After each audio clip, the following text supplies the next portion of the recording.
Sabe aquela exceção, aquele OBS que sempre cai na sua prova com relação à função sintática?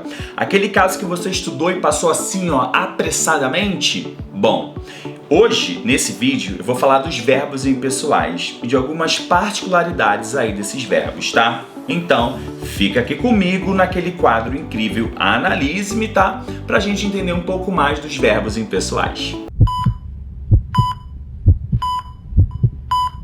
Mais um vídeo aqui do canal, eu sou o Prof. Gui Furtado, muito obrigado pela sua companhia. E no vídeo de hoje, tá, vamos falar dos verbos impessoais, tá? E das suas particularidades. Aproveita, já ativa a notificação, porque essa aqui é a parte 1, pra gente ir bem com calma e você não perder a próxima aula dos verbos impessoais, tá? Hoje vamos aí resolver algumas frases para que você entenda com português, na prática, o que são os verbos impessoais. Então, sem mais delongas, bora lá pro quadro. A primeira coisa que eu tenho para falar é o seguinte: verbo impessoal é aquele verbo que não apresenta sujeito, tá? Ninguém faz aquela ação. Então, quando a gente fala aí a classificação do sujeito, vai ser o famoso sujeito inexistente, tá? E outra coisa que eu preciso falar para vocês com relação aos verbos impessoais, o famoso sujeito inexistente, quando você classifica o sujeito, é que os verbos impessoais aí sempre ficam na terceira pessoa do singular. Já te dei duas dicas aqui para iniciar esse vídeo, então vamos para a frase de número 1. Se eu estou falando de verbo impessoal, a primeira coisa que eu vou fazer, é claro, é grifar o verbo, tá? Vamos analisar esse verbo. Ontem choveu muito, tá? Olha que interessante. O ontem aqui vai ser o meu adjunto adverbial e o muito também é meu adjunto aí adverbial, tá? Olha que interessante. Sempre que eu tenho um verbo que indique aí fenômeno, tá? Vou colocar aqui, fenômeno da natureza. Então a gente tem diversos exemplos, tá? Como por exemplo, nevou, trovejou, relampejou, enfim, vários verbos aí que indiquem fenômenos da natureza. Esses verbos aí não vão ter sujeito, tá? Até porque ninguém faz essa ação especificamente. E aí, mais interessante é que você deve sempre deixá-los aí, é claro, na terceira pessoa do singular. Então, se eu tivesse que classificar aqui o sujeito dessa oração, seria o sujeito aí, seria, é claro, o sujeito inexistente, tá? Isso é porque o verbo chover aqui indica um fenômeno da natureza. Mas aí é que mora o perigo quando a sua banca coloca frases do tipo, da número 2. Já que estamos falando de verbos, bora grifar então o verbo choveram aqui, tá? A primeira coisa que você deve estar imaginando é o seguinte: você falou, professor, que os verbos aí que indicam fenômenos da natureza são verbos impessoais. E verbos impessoais ficam sempre na terceira pessoa do singular. Mas isso não acontece na número 2, tá?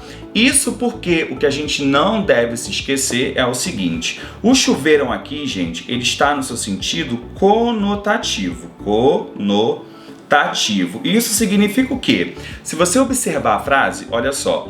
Ontem choveram insultos ao candidato. O que acontece é que esse choveram está concordando com a palavrinha insultos, tá? Aqui, de fato, o verbo chover não tem relação com o fenômeno da natureza. Aqui significa que tivemos muitos insultos aqui com relação ao candidato. É o sentido da palavra chover, mas é o sentido, claro, conotativo. Ou seja, se eu tenho um verbo que indique fenômeno da natureza e ele está no sentido conotativo, ele vai concordar com o sujeito. Então eu posso dizer o seguinte: nesse caso, insultos, ele é o meu sujeito e ele, obviamente, o verbo vai concordar com o meu sujeito. A frase só está invertida, tá? Então muito cuidado, porque as provas hoje em dia sabem desse OBS. Você vai lá e estuda fenômeno da natureza, singular, terceira pessoa, impessoal, não tem sujeito. E aí ele vai e coloca o verbo indica fenômeno da natureza, mas no sentido conotativo. Então, cuidado para não cair nessa pegadinha na sua prova. Aproveite e já se inscreve aqui no canal e muito obrigado por apoiar o meu canal e apoiar também outros professores aqui do YouTube. Quando você faz isso, a gente, professor, fica muito feliz. E a gente, sou reconhecido. Eu fico extremamente contente quando você compartilha, quando você comenta, quando você segue o canal, tá? Muito obrigado a todos que fazem parte dessa família Prof. Gui Furtado, português na prática, tá? Gosto de ensinar com exercício, com frase. É teoria, junto com a prática ao mesmo tempo. Então, muito obrigado por você fazer parte dessa família. Vamos continuar falando um pouquinho dos verbos impessoais e vamos para o segundo caso, olha só. O segundo caso aí, frase de número 3, é o seguinte: há pessoas que seguem este canal. Muito obrigado, você. Olha só, a primeira coisa que eu vou fazer é grifar o verbo haver, tá? O que é interessante perceber aqui é o seguinte: o verbo haver, tá? Com sentido de existir, tá?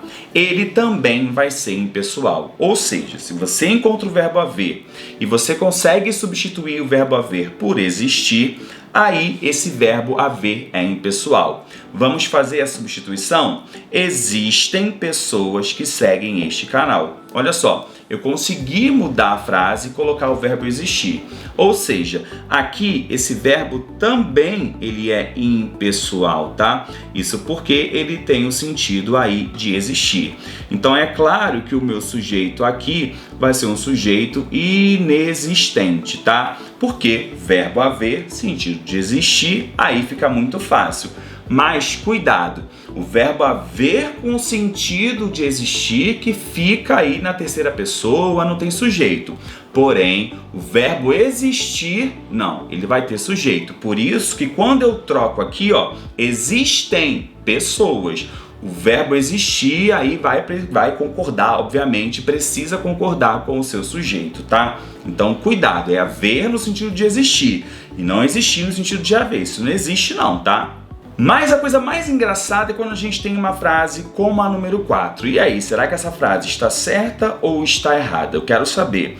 Devem haver pessoas que seguem este canal. Olha que interessante, eu vou grifar aqui o seguinte: devem haver. Aqui eu tenho uma locução verbal. Então eu tenho aqui o devem, é o meu verbo auxiliar, tá? E o haver aqui é o meu verbo principal. O que acontece, o que as pessoas acabam cometendo com relação ao erro, de acordo com a gramática normativa, é o seguinte: será que esse haver tem sentido de existir? Vamos ver. Existem pessoas que seguem este canal. Ou seja, verbo haver mais uma vez com sentido aí de existir, tá? Ele é um verbo impessoal.